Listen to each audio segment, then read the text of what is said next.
Our chicken's cooked, and we're going to be cutting that up in just a minute, but I wanted to give you a couple other options, and that would be the garlic and herb rub, the chipotle rub, the chili lime rub, or even the mole rub.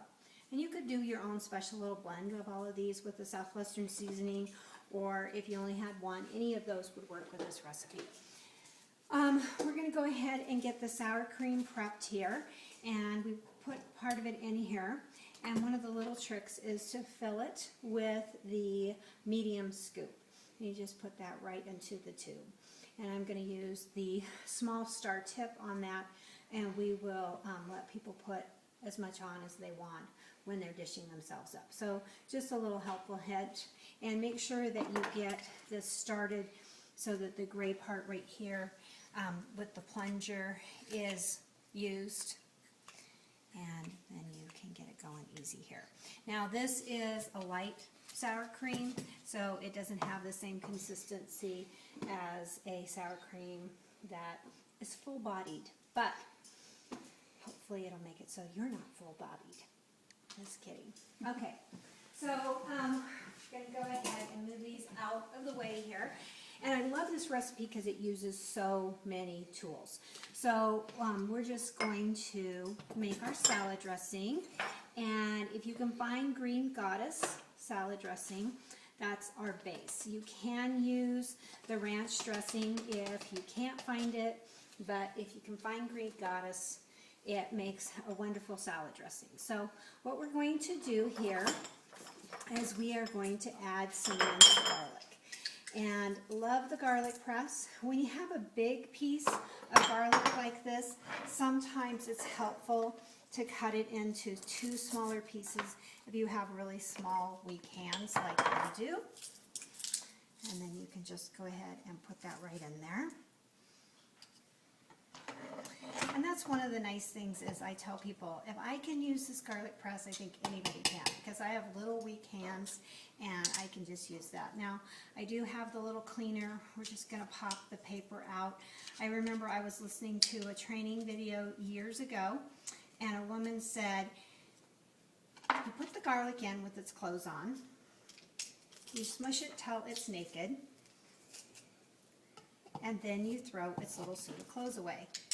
And sometimes when you teach with humor and you say things like that, it makes it really easy for people to remember something as simple as you don't have to peel it before you put it in there.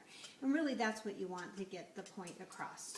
And I clean that out a little bit, and there is a little cleaner that you can use, and this goes in the dishwasher. So that's the garlic press. So we're putting that in there. The next thing we're going to do is we're going to add some lime juice to our salad dressing here.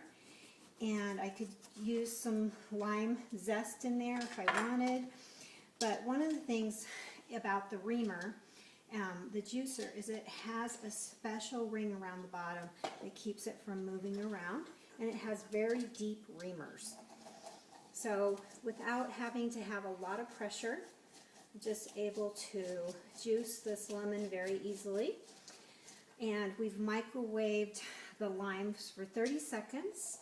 Or you can roll them around. That helps break down the cell structure and makes it so that it gives more juice.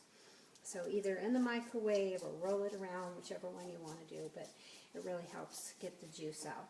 And without even a lot of pressure, you can see how well that does. So we're going to add our lime juice to our salad dressing here. And then we're going to add our avocados. And this is our avocado knife. And you just take it like that, twist this, and then the special little scoop allows it to be pulled out of the skin very easily. Just plop that in there. And this uses 2 whole avocados. One of the easiest ways to remove the pit is to take a knife, and then that pops it out of there. If you are going to be slicing the avocado, if you pre-slice it with your avocado knife before you take it out, it's going to make nice little slices. We have a little bit of the peel from the avocado seed. Now when I do something with fresh avocados, I save my pits, because if you put it back in your guacamole or in your salad dressing, the pit helps prevent it from turning brown. So just a little helpful tip on avocado. So we've got our avocado in there, we've got our juice, our green goddess salad dressing, and our garlic. And if you like, you can put fresh pepper in here as well. And we are just going to pulse this with our manual food processor. And it looks like we have a little bit of avocado on the side, so I'm going to pull that off of there and push it down. So some of the things that I like to do with my manual food processor is make omelets in here. I'm able to put the ham and the vegetables and the eggs and the cheese all in here, and then just pour it in the pan and have very little cleanup. So this is going to be our green goddess salad dressing. And this blade is really, really sharp, so I'm being very careful with my spatula, because I don't want to run around that blade. So just really easy avocado green goddess salad dressing. And the same thing with this, when you would use a regular can opener, or maybe some of the cans that have the little pull tabs on them, if you use your spatulas inside of those, it could cut the spatulas. But with our smooth edge can opener, you're not going to have that problem, because there are no sharp edges after using this smooth edge can opener. So we're just going to add a few more ingredients in our chicken to this recipe, and we're going to be done. Oh, if you'd like, you can put cilantro in the salad dressing as well. Not everybody likes the flavor of cilantro, so you could do half with and half without if you wanted to, and just mark the little bowl with a cilantro leaf for the one that has cilantro in there. Or you could just use a small amount. Notice I'm using the kitchen shears to just nip that. I could have started with the herbs and the bottom of the manual food processor first, and then added the other ingredients. But I find that I have more control of the texture when I use a very small bowl and our kitchen shears.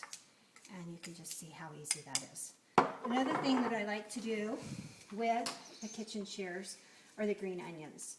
And you just wash these, and you can just start by nipping those and making a little row with the green onions. And you can do a whole bunch of green onions very easily, and they come apart. Sometimes you're cutting them with a knife and you pick them up and they're like little centipedes. They have little legs, but they're still kind of connected together. When you use the kitchen shears, you don't have problems like that. So I love these kitchen shears. You can also use it to cut poultry, and it'll cut through the bones of a chicken.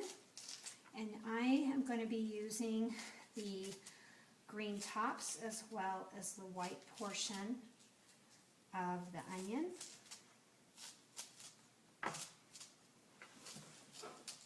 And then sometimes I just get in there and just use one, but you can just see how easy that is. So we've got our green onion. We'll maybe add a little bit on the corner here. But this will go all the way down to the tough white part of the onion as well.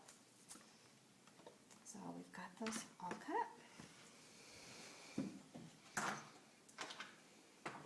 Just move this over out of the way here, and then people can add the cilantro. I'm going to be using the cook's tongs to serve that. Now these have a silicone edge on them. They can go out to the grill. They're not going to melt. You can fry bacon with them, but they have a magnetic close that takes a little bit of getting used to.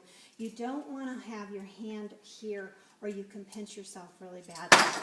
But what you want to do is you want to release the magnet. So if you pinch it, the magnet drops down. If you hold it the other direction, it closes and they stay closed. And the nice thing about that is tongs sometimes walked out of the drawer with all of the other kitchen utensils. They tend to grab onto things, and with this they stay nice and closed, or you can just use them as salad tonsils. So, okay.